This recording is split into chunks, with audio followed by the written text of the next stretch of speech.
నమస్తే మల్లేష్ గారు. నమస్కారం అండి. ఆత్మ జ్ఞానం గురించి కొన్ని విషయాలు చెప్పండి. తప్పకుండా చెప్తానండి. నాకు తెలిసినవి చెప్తాను. గురుర్ బ్రహ్మ, గురుర్ విష్ణు, గురుర్ దేవో మహేశ్వర, గురుర్ సాక్షాత్ పరబ్రహ్మ, తస్మై శ్రీ గురువే నమః.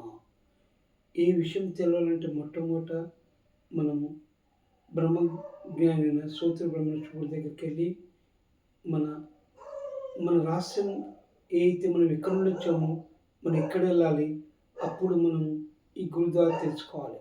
గురుద్వారా తెలుసుకుంటే మొట్టమొదటి ఈ బ్రహ్మజ్ఞానము, ఈ ఆత్మజ్ఞానం తెలవాలంటే గురువు దగ్గర వెళ్ళి గురువును శరణాగతి చెంది గురు మంత్రం తీసుకొని గురు ద్వారా ఈ బ్రహ్మజ్ఞానం తెలుసుకోవాలి.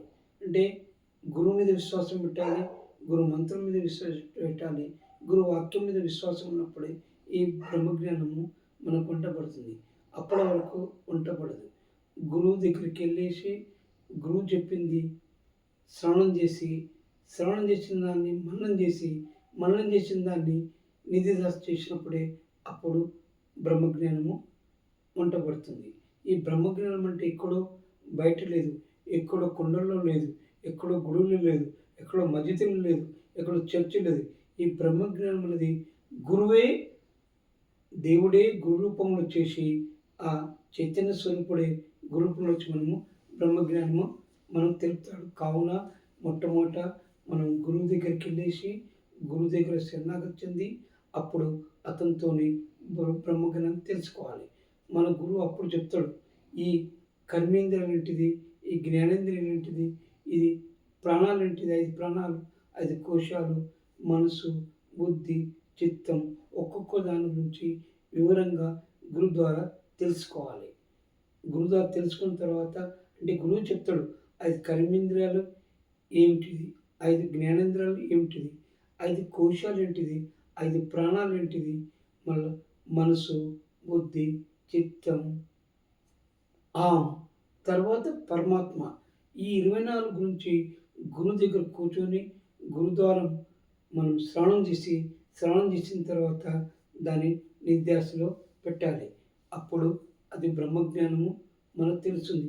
రేపు అప్పటికి ఈ కర్మేంద్రియాలు ఏ విధంగా పనిచేస్తున్నాయి, ఈ 5 జ్ఞానేంద్రియాలు ఏ విధంగా పనిచేస్తున్నాయి, 5 ప్రాణాలు ఏ విధంగా పనిచేస్తున్నాయి, 5 కోశాలు ఏ విధంగా పనిచేస్తున్నాయి, తర్వాత మనసు అంటే ఏంటిది, బుద్ధి అంటే ఏంటిది, చిత్తం అంటే ఏంటిది, ఆహం అంటే ఏంటిది, ఆహం తర్వాత పరమాత్మ ఏ విధంగా మనకు అప్పుడు తెలుస్తుంది. ఏదైతే మనం టార్చ్ లైట్ చీకట్లో టార్చ్ లైట్లు ఏదైనా వస్తువు కొన్నప్పుడు ఏ విధంగా టార్చ్ వేస్తామో అప్పుడు ఆ వస్తువు అట్టగలదు.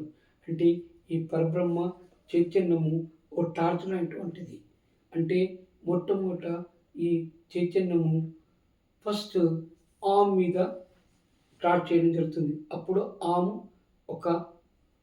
అప్పుడు అది స్పందన అవుతుంది. అక్కడి నుండి ఈ టార్చ్ లైటు చిత్తం మీద పోతుంది. అప్పుడు దాన్ని వెలుగు వస్తుంది.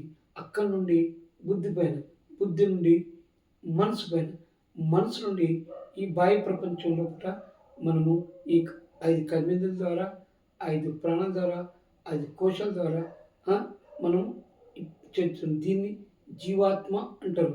కావున మనం గురువు దగ్గరికి వెళ్ళి మనం బ్రహ్మజ్ఞానం తెలుసుకున్నాం. అప్పటి వరకు మనం ఈ పుస్తకాలు చదివితే రాదు.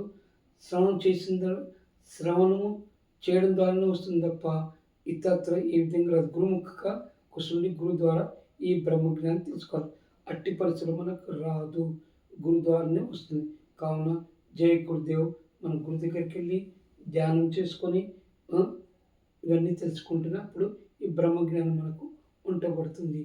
అంతవరకు తెలియదు. నువ్వు ఎక్కడి నుండి వచ్చావో, నువ్వు ఎక్కడ పోవాలి, నీ కర్తవ్యం ఏంటిది, అసలు ఈ బ్రహ్మాండం దేని గురించి వచ్చాము అది మొట్టమొదటి మనం తెలుసుకోవాలి గురు ద్వారా. అసలు నీ రెస్పాన్సిబిలిటీ ఏంటిది, నీ బాధ్యత ఏంటిది, నువ్వు ఎక్కడి నుండి వచ్చావు, ప్రార్థానుసారంగా మన శరీరం వచ్చాము. ఆ శరీరం ద్వారా మనము ఏం కర్మలు చేయాలి, అప్పుడు గురు ద్వారా మనం తెలుసుకోవడం జరుగుతుంది. జై గురుదేవ్. జై గురుదేవ్.